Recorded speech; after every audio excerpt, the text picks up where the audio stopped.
Hello again, Bat fans! This is a special double feature as we check out two stories about different villains and how they fell in love. Both stories take place in the Batman Annual number 11, and if you're a fan of Clayface 3 or the Penguin, you should definitely read this book. We will start off with Clayface 3, but to understand the story we have to remember what happened the last time he appeared in the Batman comics. In the Bronze Bat series, we checked Preston Payne's first appearance and his transformation into Clayface 3. At the end of that story, Clayface vanished after his hideout burned down to ashes. This story starts from that exact moment, when Batman and the police lost sight of Clayface as he went inside the burning building to rescue the love of his life, the mannequin he called Helena. Unfortunately, Clayface couldn't find her, and before the place collapsed in the fire, he jumped through a window in the back of the building into the river below. Like this, Clayface successfully escaped from the law, and after the incident, his disease was gone. However, all he wanted now was to find Helena. Clayface spent weeks living in the streets and searching for Helena. After many long days and cold nights, Clayface found her inside a big shopping mall. In the morning, Clayface sneaked inside the mall and waited until the place closed at night to be reunited with his long-lost love. Since that moment, Clayface started living inside the mall, hiding from the people in the day and coming out at night to spend time with Helena. Clayface did this for 3 months until one day the mannequin was changed from her usual spot and taken to the lingerie section during the day, and when nighttime came, Clayface didn't find her. He worried for her and started searching the empty mall until he found her, but what he saw was more than he could stand, and he returned to his hiding spot, upset and concerned. The worst part was that his disease suddenly appeared again. The next day, the mannequin was returned to its usual spot, but Clayface no longer trusted her. He believed she was cheating on him, but he needed more evidence. Clayface started to spy on Helena at night, and one of those nights he saw Helena being too close to a security guard. The guard was actually stealing the scarf from the mannequin, but Clayface assumed that he was the man she was cheating with. Filled with rage and despair, Clayface attacked the guard and used his lethal touch to turn the man into protoplasm. He then took the remains of the man to an abandoned dumpster and returned to the mall where he kept a close eye on Helena. Unfortunately, the events only caused Clayface's madness to get worse, as he now started to believe that the mannequin refused to talk to him for some strange reason. It wasn't long before the GCPD found the remains of the missing security guard, and they summoned Batman to investigate the case. Batman deduced that Clayface 3 was responsible, and after learning that the guard worked at the mall, Batman went straight to the place while Gordon organized the GCPD outside the building for backup. Clayface was sitting down on a table with Helena when he noticed she was looking at the window where the bat signal had appeared. Clayface immediately assumed that Helena was actually cheating on him with Batman, and when he noticed the Dark Knight entering the mall, he was furious beyond control. Clayface attacked Batman, thinking he was responsible for Helena's betrayal. Clayface's strength, his lethal touch, and his knowledge of the building gave him the advantage in the fight. But despite all this, Batman gave him a hard time. Batman almost managed to handcuff and arrest Clayface, but the madman pushed the Dark Knight away and almost killed him.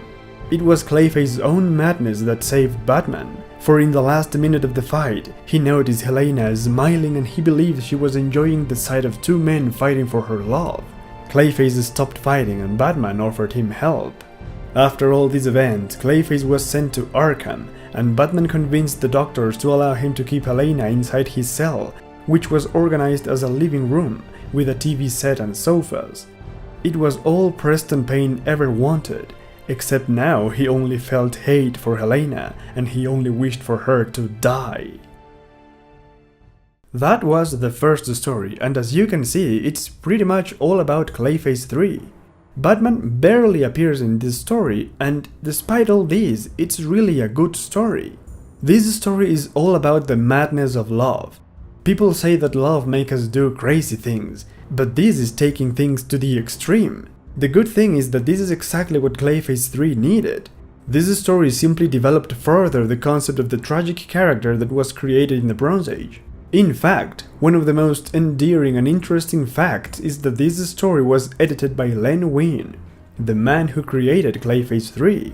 And now that we are talking about creators, the writer of this story is none other than that mystical wizard by the name of Alan Moore. That's right, folks, this is the first Batman story written by the legendary creator, and now we understand why this story is so faithful to the original character, and also why it is so complex and interesting. Only Alan Moore could create such a story. He is such a good writer that not only he developed Clayface further, taking him to Arkham, but he also showed us in just a few pages a Batman that is dark, mysterious and brooding, but also compassionate at the same time. Alan Moore is certainly one of the best comic book writers, period. The art was fine for a Clayface story, because he looked exactly as you would imagine. Batman, on the other hand, looked a bit more stout. He looked like a young version of Frank Miller's Batman, and I'm not sure I like that. Let's just say that the art in this story was just okay. And now it's time to check out the Penguin story. Just like the first one, this is a love story, but in a sense more traditional than the first one. It all starts in prison as Oswald Cobblepot pleads to the parole board a chance to get outside and meet the love of his life, a woman he met via mail. After listening to Oswald Cobblepot, the parole board then give Batman a chance to speak against giving a well-known criminal such as the Penguin any sort of parole. Unfortunately for Batman, the parole board dislike him more than any other criminal, and his efforts are futile, as they simply won't listen to him and Penguin is released from prison on parole. Thanks to this, Penguin meets with his newfound love, who is another bird lover like him. Her name is Dovina, and she is aware of Oswald's criminal past, which is why she asks him to never go into crime again. Oswald agrees, and in a serious attempt to go straight, he starts an umbrella factory. However, the always suspicious Batman doesn't believe in Penguin's honesty, and he keeps a close eye on his activities alongside Robin. When they realize that the people working at the factory are all members of Penguin's old gangs, the dynamic duo storm the umbrella factory and take them all by surprise. At first, Penguin and his old associates put up a fight, but soon most of them start to flee and escape the place, leaving Penguin alone to deal with Batman. It is then that the Dark Knight learns that Penguin is actually making umbrellas as a honest business, and that he simply hired his old henchmen because they cannot find an honest job, considering their criminal past. Oswald was actually helping his former associates, while also helping himself. But none of that matters now, because making deals and businesses with former criminals is a violation of his parole, and thus Oswald is sent back to prison. This time, Batman tries to speak with the parole board to make them understand that Oswald was actually trying to be better, but again, the board would not listen to the words of a vigilante. Back in his cell, Penguin feels bitter against Batman for sending him back, but then he suddenly gets a visit, and when he meets his love, she explains that Batman told her the truth and convinced her to visit him in prison.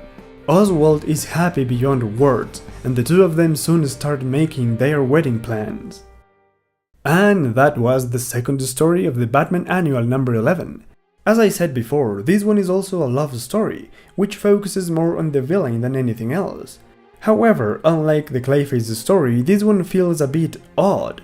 This is the first time the Penguin is involved in a serious romantic relationship, and for this reason he really tries to change his criminal ways. It's a very sudden change from the usual Penguin, and by the end of the story, it would seem as if he was ready to give up crime altogether. Can you imagine? Gotham City without the Penguin.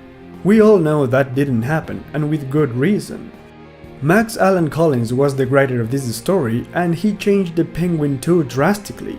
Everything about it goes against the regular character, and that's why this story was pretty much ignored in later appearances of the Penguin. The interesting part is that, just like in the first story, Batman is once again as dark and mysterious as he is compassionate. He knows he ruined Penguin's chance, but he tries to fix the mistake. Although this story is a bit silly compared to the first one, the concepts are almost exactly the same. The ironic twist of the story is also a nice touch, but other than that, the story is not as impressive as it could have been. I would say it's a nice story to read, but not to take too seriously.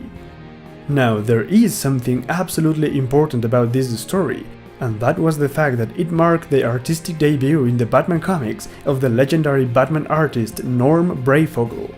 With this story, Norm started his run in the Batman comics, which lasted until the late 90s, and to be perfectly honest, I believe Norm's version of Batman is one of the most iconic versions in the history of the character.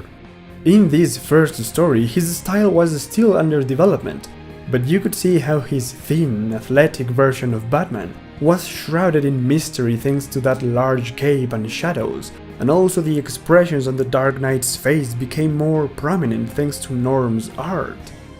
And with that, we end today's episode. Can you believe it? Alan Moore and Norm Breyfogle in the same video. And the exciting part of it all is that in future videos we will be checking more about these two awesome creators. So if you don't want to miss that and many more Batman videos, subscribe now and don't forget to leave a like. Until then, Godspeed, my friends.